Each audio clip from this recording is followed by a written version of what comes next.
Halo teman-teman sekalian, saya akan membuat list belajar pemrograman Python dari dasar hingga mahir sampai machine learning, data mining, dan semacamnya. Video ini adalah bagian pertamanya.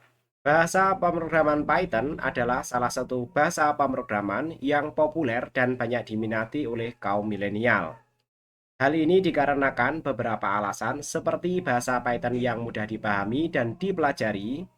Kemudian Python dapat digunakan untuk beberapa tujuan, termasuk untuk data mining dan machine learning. Belajar otodidak pemrograman Python saat ini sudah banyak diterapkan oleh sebagian besar orang, baik dengan latar belakang IT maupun non-IT, termasuk teman-teman yang belajar melalui video yang ada di YouTube. Bahasa Python dibuat oleh Guido van Rossum dan dirilis tahun 1991.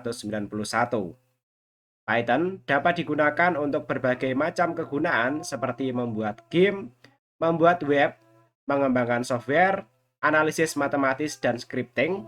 Analisis matematis dan scripting ini yang nantinya biasanya diterapkan untuk membuat kecerdasan buatan dan data mining. Banyak perusahaan-perusahaan besar seperti YouTube, Google, Netflix, Instagram, Spotify, dan lain-lain menggunakan bahasa pemrograman ini.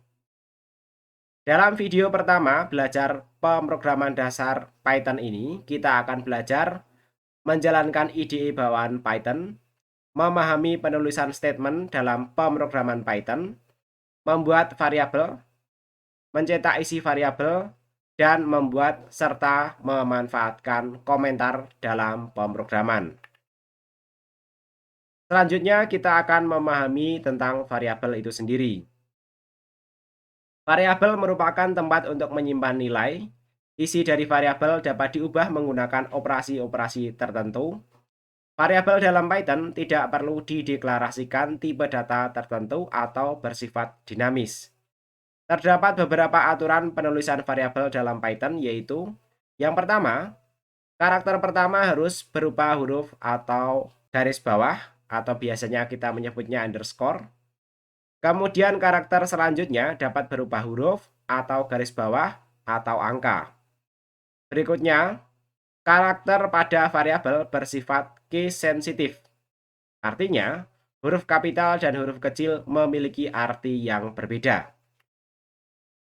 Penamaan variabel tidak boleh menggunakan nama yang sudah ada dalam pemrograman Python seperti while, if, dan sebagainya.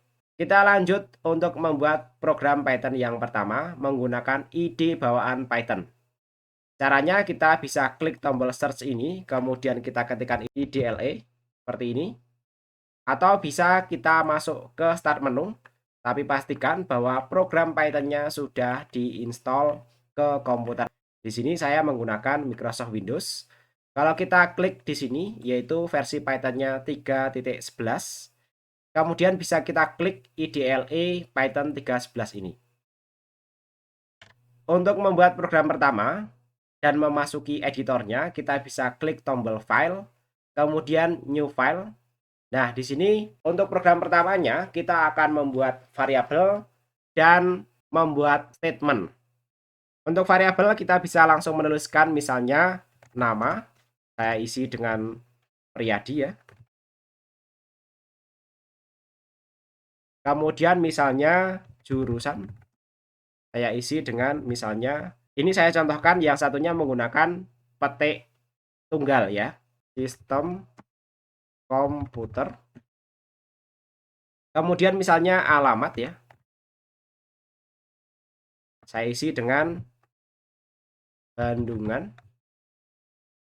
Kemudian, nah di sini kalau teman-teman perhatikan, masing-masing statement kita pisahkan dengan baris berikutnya. Kemudian misalnya untuk namanya kita coba cetak hasilnya ya.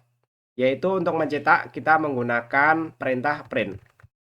Kemudian dalam tanda kurung kita sebutkan nama variabelnya. Misalnya di sini adalah nama. Kemudian untuk menjalankan programnya, perlu diperhatikan teman-teman sekalian, di sini setelah membuat statement, kita tidak perlu menggunakan tanda titik koma di belakangnya, tapi kita langsung menekan tombol enter agar berpindah baris. Untuk menjalankan programnya, kita harus menyimpan dulu program yang sudah kita jalankan. Karena kalau belum disimpan, kalau di run modul ya, ini harus disimpan dulu. Di sini ada dialog, source must be saved. Oke to save. Oke. Ini kita klik tombol oke. Kemudian misalnya saya simpan di desktop ya. Misalnya di sini adalah program Python ya. Oke. Nah, di sini langsung dijalankan juga. Tadi untuk yang Priyadi langsung dicetak di sini. Kemudian untuk mencetak yang lainnya, misalnya di sini saya cetak print ya.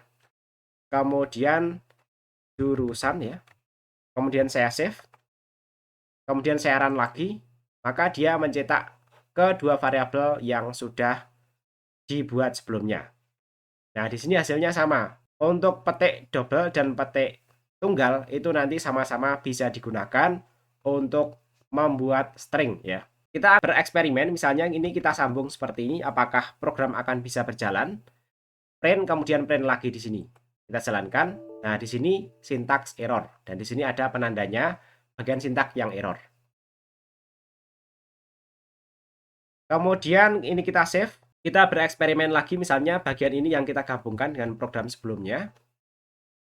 Kita jalankan. Nah, di sini error juga. Artinya, setiap statement itu harus dipisah dengan spasi. Nah, di sini statement dalam pemrograman Python.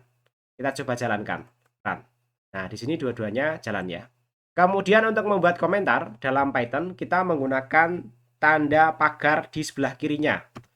Misalnya di sini saya tulis ini adalah komentar. Sehingga ketika ini dieksekusi, saya run ya, untuk bagian komentar ini tidak dijalankan. Termasuk statement yang nanti kita jadikan komentar, misalnya dalam evaluasi program ya, seperti ini. Kemudian ini kita jalankan. Di sini yang ditampilkan hanya bagian jurusan saja. Bagian yang lainnya tidak ditampilkan ya. Kemudian kalau ini kita kembalikan, maka dia akan kembali ditampilkan ya. Nah, di sini teman-teman juga perlu diperhatikan ya, bahwa untuk penulisan Python ya, itu harus dimulai dari sebelah kiri. Karena nanti dalam pembelajaran lanjut, kita harus menggunakan tab ya. Tadi ini saya tambah spasi saja di sisi sini, maka dia juga akan error ya. Nah, ini juga akan error ya. Dipastikan ini ada di sisi kiri ya. Spasi dalam Python juga berpengaruh pada program. Oke, ini kita jalankan. Kemudian eksperimen berikutnya, kita mencetak langsung tulisan string ya. Untuk mencetak langsung tulisan string, kita bisa langsung print seperti ini. Kemudian kita langsung stringnya kita tuliskan di sini ya. Misalnya di sini nomor HP-nya ya. Misalnya seperti ini, 089 123. Oke. Kemudian kita coba jalankan.